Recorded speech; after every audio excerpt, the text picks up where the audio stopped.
Bonjour à toutes et à tous et ravi de vous retrouver. Nous allons parler aujourd'hui des conséquences des trois grandes catastrophes que nous traversons depuis 2 ans maintenant, même un peu plus de 2 ans finalement, que ce soit la pandémie de coronavirus, ça va un peu mieux mais malheureusement elle est toujours là, elle est toujours tapie à nos portes, que ce soit la guerre en Ukraine qui là aussi est loin d'être terminée malheureusement, et puis une des conséquences de ces deux crises finalement, c'est également l'inflation qui ne cesse de déraper, qu'on n'arrive plus du tout à contrôler, notamment chez nous dans la zone euro, et donc avec des conséquences dramatiques pour notre quotidien, pour le pouvoir d'achat, pour notre épargne, pour notre avenir bien entendu. Donc cette grande question s'impose. Qui sont finalement les plus grands perdants de ces trois crises? Et malheureusement, comme souvent cela s'est observé lors des crises précédentes, l'une des grandes perdantes, ça reste encore et toujours la zone euro, qui malheureusement n'est pas armée pour faire face à ces crises. Et donc on le voit, malgré l'augmentation de la dépense publique, des dettes publiques, la planche à billets de la Banque Centrale Européenne, eh bien nous voyons que le PIB de la zone euro aujourd'hui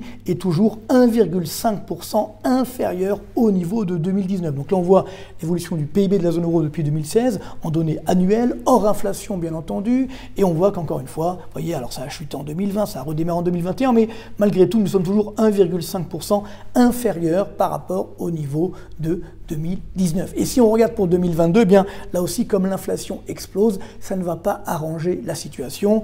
On vient d'avoir la confirmation aujourd'hui de l'inflation du mois de juin dans la zone euro, 8,6%, c'est un nouveau record historique, et malheureusement si on regarde les indicateurs avancés de l'inflation, dès le mois de juillet on devrait dépasser les 9% d'inflation dans la zone euro, ce qui va évidemment encore casser le pouvoir d'achat et alimenter ce risque de récession. En fait ce n'est plus un risque, la récession est déjà là, on le voit ici, ça c'est l'indicateur avancé de l'activité dans la zone euro, la courbe rouge, l'indice ZEW, la courbe bleue c'est le PIB, et on voit que malheureusement si la courbe bleue suit la courbe rouge, on risque d'avoir un effondrement du PIB de la zone euro au 2e, 3e, voire 4e trimestre 2022 si on n'a pas d'inversion de la hausse de l'inflation. Et c'est vrai que si on regarde dernièrement, les prix des matières premières ont un petit peu baissé, mais par exemple les prix du gaz continuent d'augmenter, ce qui évidemment c'est particulièrement dangereux. Donc oui, la zone euro est tombée dans ce qu'on appelle la stagflation, ça veut dire une récession, une stagnation économique. En fait on est même en récession, donc c'est plus grave que la stagnation, et une inflation élevée de laquelle on n'arrive pas à se dépatouiller, avec une banque centrale européenne qui est toujours timorée, elle ne sait pas trop quoi faire, l'euro qui reste faible, donc qui alimente l'inflation. Donc c'est ça qui aujourd'hui fait en sorte que la zone euro est cette grande perdante des différentes crises. Alors malheureusement, autre perdante, c'est nous entre guillemets précisément la France, où là aussi c'est presque pire que la zone euro, puisque vous voyez que le niveau du PIB de 2021 est 1,7% inférieur au niveau de 2019, donc en données annuelles. Donc là aussi, malgré une dette publique qui a explosé, on n'a toujours pas retrouvé le niveau de PIB de 2019. Donc malgré tout ce qu'on peut entendre ici ou là, non, ce n'est toujours pas le cas, donc on est toujours appauvri. Et pour 2022, là aussi on a de l'inflation, alors elle est un peu moins forte dans la zone euro, elle est pour l'instant à 5,8% aux normes INSEE, aux normes Eurostat on est à 6,5%, mais regardez, cet indicateur avancé, les prix à la production qui sont en hausse de 25% sur un an montrent que l'inflation pourrait bientôt atteindre 8% en France. Alors justement, on vient d'avoir le détail des chiffres de l'inflation du mois de juin, on va dire produits et services dans le détail. Alors quels sont les prix qui augmentent le plus? Voilà les chiffres officiels donc de l'INSEE. Vous avez bien sûr d'abord ce qu'on appelle les combustibles liquides, bien sûr l'essence, le gazole, le fuel, et donc vous voyez 88,9% d'augmentation, c'est assez incroyable. Le gaz 44,4%, alors ça se mange pas, jusqu'à les fruits surgelés, oui ça se mange, 34% de hausse, donc là évidemment c'est particulièrement douloureux. Alors il y a également des secteurs qui se rattrapent, par exemple le transport aérien, alors là 26,5% d'augmentation, certes tout le monde ne prend pas l'avion mais tout de même, les hôtels et auberges plus 18,9%,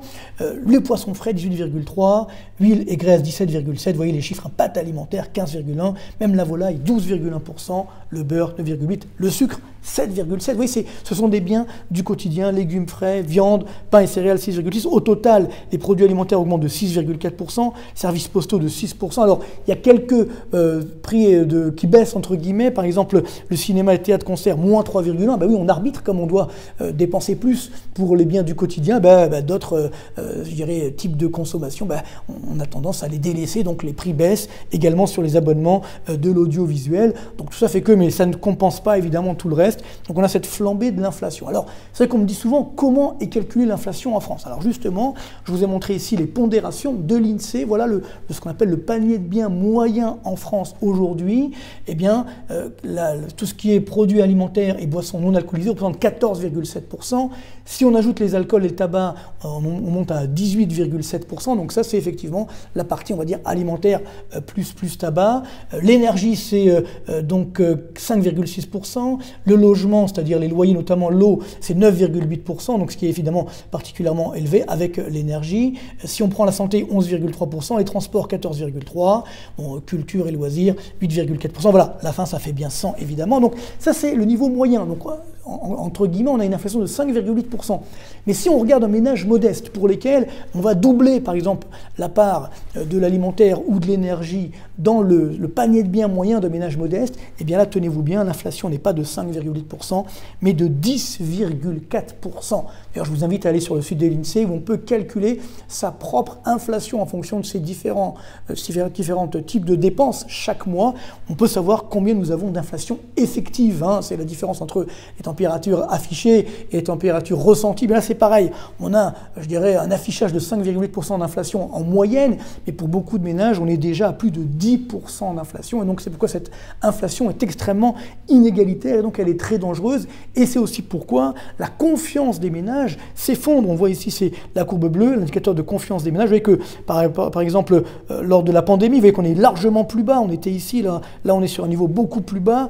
Idem à l'époque des Gilets jaunes. En fait, il faut remonter à l'époque de 2013, lorsque les taux d'intérêt augmentaient, qu'on avait des risques d'attentats, qu'on avait un risque sur l'existence de la zone euro, et bien finalement qu'on avait une confiance des ménages plus basse. Mais néanmoins, ça veut dire que la courbe rouge, la consommation des ménages, va encore baisser. On voit que les soldes sont de très mauvaises factures. On est extrêmement déçus sur la consommation qui n'a pas été au rendez-vous pendant les soldes. Et donc, c'est ce qui fait qu'on a ce drame économique où nous aussi, les Français, on a à la fois une inflation élevée et une récession qui est en train d'arriver, et le tout malgré une dette publique qui explose. C'est les chiffres du premier trimestre, 2 901,8 milliards d'euros. On va bientôt atteindre les 3 000 milliards d'euros. Et donc ce qui est fou, c'est que aujourd'hui, comment veut-on lutter contre l'inflation? Comment ce qu'on annonce, du moins, on va encore augmenter la dette et la dépense publique au sens large. Le problème, c'est que cette dette publique a déjà augmenté de 527 milliards d'euros en à peine 2 ans. Donc c'est quand même évidemment particulièrement énorme, alors que le PIB, vous voyez, n'a qu'augmenté que de 95%. La dette, c'est la courbe rouge. La courbe bleue, c'est le PIB, donc on voit que cette dette explose et surtout qu'elle ne génère pas une activité beaucoup plus forte. C'est ça qui est dramatique. Si à la rigueur on mettait beaucoup de dette publique et qu'on avait une croissance forte au rendez-vous, pourquoi pas? Mais là, ce n'est pas le cas et donc ceci, il va falloir le payer, ça va nous coûter extrêmement cher. Parce que la Banque centrale européenne ne peut plus financer tout ça avec sa planche à billets. Donc les taux d'intérêt ont commencé à augmenter, ça va continuer. Donc c'est ça, le problème, c'est que qui va devoir payer cette gabegie de dépenses publiques, de dette publique? À la fin, c'est toujours les mêmes. C'est effectivement le contribuable. Et puis si les taux d'intérêt augmentent, ce sont les ménages au sens large, donc notamment ce qu'on appelle la classe moyenne. Donc voilà les grands perdants de cette crise, que ce soit la zone euro, la France, et parallèlement les ménages modestes ou la classe moyenne qui est en train de s'appauvrir. Donc il faut bien prendre conscience de cela, c'est que cette fuite en avant que nous faisons en France dans la zone euro est extrêmement dangereux, puisque à la fin, si on continue d'augmenter cette dépense publique, l'inflation va encore augmenter, on n'aura rien gagné, et on aura à la fois une récession plus forte et une inflation plus forte. Voici quels sont aujourd'hui les grands dangers pour notre économie. Alors, c'est vrai qu'il y a pire également que la France. Vous voyez, là, je vous ai fait le calcul de la variation du PIB annuel, donc hors inflation toujours, donc depuis 2019, donc on vient de le voir, la France, c'est moins 1,7%, l'Allemagne, c'est moins 2,2%, mais vous voyez, depuis 2007, on a une hausse du PIB de 10,3% depuis 2007, ça veut dire quasiment 15 ans. Hein. Et donc, ça augmente que de 10% au total, même pas 1% par an, mais moins de 1% par an. Les Allemands, plus 13,1% d'augmentation. Donc la zone euro, on vient de le voir, 8,6% de hausse. Alors là où c'est pire, c'est bien sûr en Espagne, moins 6,2%. Vous voyez, donc même depuis 2007, on a une très faible augmentation. Et alors là, beaucoup plus grave, l'Italie, vous voyez qu'on est à 3,1% par rapport au niveau d'avant la pandémie. Mais regardez bien, depuis 2007, le PIB italien actuel est 6,6% inférieur à celui de 2007. Rendez-vous compte, 15 ans en arrière, on n'a même pas le niveau de richesse qu'il y avait il y a 15 ans hors inflation en Italie. Et évidemment, il y a pire, nos amis grecs. Là, depuis les 2 dernières années, ça va un peu mieux, moins 1,4, mais regardez, depuis 2007, moins 27,8%. Donc c'est que parfois quand on dit on a sauvé la Grèce, peut-être sur la dette publique, mais d'un point de vue économique, évidemment la Grèce est dans une situation catastrophique. Donc c'est ce qui montre justement que la zone euro est toujours en danger puisqu'on n'a toujours pas résolu toutes ces crises. Donc alors bien sûr on regarde les pays où ça va plus mal, mais ça veut dire que c'est également un risque pour l'ensemble de la zone euro. Il y a des pays où ça va mieux que chez nous, qu'en France notamment. Donc là on a les mêmes calculs, variation du PIB annuel, donc réel, si on prend le cas américain, donc depuis 2019, plus 2,1%, donc d'augmentation. Depuis 2007, 24,3%. Ah oui, c'est différent. La Suisse, 1,1%. Depuis 2007, 24,2%. Même, donc, dépit de la zone euro. Les Pays-Bas, 0,8%. 14,5% depuis 2007. Et nos voisins belges, la Belgique, on me demande souvent d'en parler, voilà, 0,2% d'augmentation depuis 2019 et 15,8% depuis 2007. Même nos amis anglais, on a annoncé que le Brexit allait les tuer. Bah, c'est vrai que depuis la pandémie, il y a encore 2,5% de baisse, mais depuis 2007, 13,8% d'augmentation. Donc les Anglais également, finalement, ont bien réagi, ont réussi à résister. C'est pas l'euphorie, hein, c'est pas le Pérou comme on dit, mais néanmoins, il n'y a pas eu l'effondrement qui a été tant annoncé. Alors, c'est vrai que si on regarde sur l'oncle Sam, on vient d'avoir les chiffres de l'inflation américaine, ben là aussi on a été surpris. Ça continue d'augmenter. Vous voyez qu'on a atteint 9,1% d'inflation au mois de juin, plus haut depuis novembre 1981. Hors énergie, ça baisse un petit peu, mais on est quand même sur des niveaux de 6%, des plus hauts donc depuis 1982. Donc c'est quand même des niveaux qui sont assez dangereux. Et sur les indicateurs avancés, ce qu'on appelle les prix à la production, vous voyez, on est même à 11,3%. Donc aux États-Unis toujours, un plus haut depuis janvier 1981. Donc c'est assez incroyable. Donc même les Américains sont aujourd'hui en danger. Bon, l'avantage c'est que la Réserve fédérale a pris le taureau par les cornes. Elle va lutter contre l'inflation. Elle va essayer du moins, quitte à générer une petite récession, mais néanmoins ça redémarrera sur des bases plus saines, alors que nous, c'est loin d'être le cas. On a également un dollar qui a été renforcé, qui a joué sa valeur de valeur refuge finalement, comme on l'évoquait dans notre chronique de la semaine dernière, qui a d'ailleurs très bien fonctionné. Merci pour votre fidélité. Alors, dans ces conditions, on voit plus ou moins qui sont les perdants. Les Américains s'en sortent plus ou moins, mais il y a par contre des grands gagnants qui sont, et c'est là où c'est complètement fou, toujours nos amis, entre guillemets, nos amis chinois. Donc la Chine, effectivement, il y a eu une baisse du PIB au deuxième trimestre 2022. Vous savez que les Chinois ont fermé de nouveau à cause de la pandémie. Ils ont refait des confinements extrêmement stricts. Alors c'est là où on voit qu'heureusement que nous vivons aujourd'hui dans des démocraties, entre guillemets, du moins sur le papier. En tout cas, c'est vrai qu'en France, on ne nous enferme pas comme en Chine, fort heureusement. Mais vous voyez, donc on a eu 2,6% de baisse au deuxième trimestre 2022. En glissement annuel, on est sur une hausse de 0,5%. Donc c'est vrai que ça a quand même bien ralenti, mais regardez, ça c'était sur le mois de mai. Et dès le mois de juin, c'est en train de redémarrer. Donc sur le deuxième trimestre, ça a baissé à cause notamment du mois d'avril-mai. Mais comme au mois de juin, ça redémarre, regardez, production industrielle, la courbe bleue, vente au détail, la courbe rouge, on est à 4-5% d'augmentation. Ça y est, ils ont déjà oublié ces phases de confinement. Ils ont une force de redémarrage qui est assez incroyable. Et si on voit les indicateurs avancés, qu'on appelle des directeurs d'achat, en vert dans les services, en rouge dans l'industrie, vous voyez que le PIB, qui a bien chuté quand même en glissement annuel, devrait très vite revenir vers des niveaux de 4, 5, 6, 7% de croissance. C'est ça qui est assez incroyable. Comme après le premier tour entre guillemets de la pandémie, la première vague, ça avait très vite redémarré. Bien là aussi, ça redémarre très bien. Et d'ailleurs, avant même ce redémarrage, nous avons un excédent commercial chinois qui a encore battu un record et ça ne s'arrête plus. 823,6 milliards de dollars sur 12 mois. Vous voyez, ce chiffre assez incroyable. Quasiment 100 milliards d'excédents juste sur le mois de juin, malgré toutes les difficultés qu'on vient de voir et les exportations ont fortement augmenté, malgré le ralentissement du commerce mondial. Et donc ça qui est fou, c'est que les Chinois sont ces grands gagnants, les grands gagnants effectivement de cette crise. Ils ont en plus des réserves de change. D'ailleurs, on voit qu'ils ont un petit peu puisé dedans en mai-juin, justement pour faire face au confinement, mais ils ont encore plus de 3 000 milliards de dollars de réserves de change. Et donc, pour conclure, si on fait un petit peu ce qui va se passer pour 2022, donc je dirais, envie de dire, la conclusion de ces gagnants et de ces perdants de ces différentes crises, même si malheureusement elles ne sont pas terminées, on voit que malheureusement, là où il y a le moins de croissance, c'est bien sûr toujours le Japon, évidemment l'Allemagne, la France, voit une croissance extrêmement faible. Alors, vous savez qu'on a redémarré, mais encore une fois, on va à peine retrouver, si tout va bien, peut-être le niveau de PIB qu'on avait en 2019 en moyenne sur 2022, c'est quand même pas génial, toute l'injection de liquidités, de dette publique, donc 2,1 aux États-Unis. Si on regarde par contre en Chine, c'est vrai que c'est plus que c'était, mais néanmoins 4,1% de croissance cette année, et effectivement l'Inde également, 6,5% de croissance, donc on voit bien cette dynamique de l'Asie. Puis dernier point, là aussi, c'est un peu comme le Royaume-Uni avec le Brexit, annoncer l'écroulement, finalement ça n'a pas vraiment eu lieu.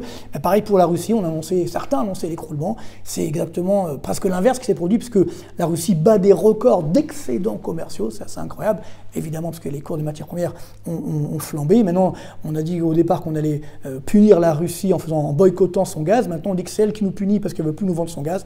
On n'y comprend plus rien, mais enfin, ça c'est le problème de la réelle politique finalement. Mais c'est vrai que cette année, ils seront encore loin de la récession. Ils devraient avoir une croissance de 1,2%. Donc voilà, tout le problème encore une fois, c'est que nous, dans la zone euro, en France, on est très bon pour donner des leçons, pour, donner des bonnes intentions. Et malheureusement, sur le papier, sur la réalité, eh bien, on est très très loin du compte.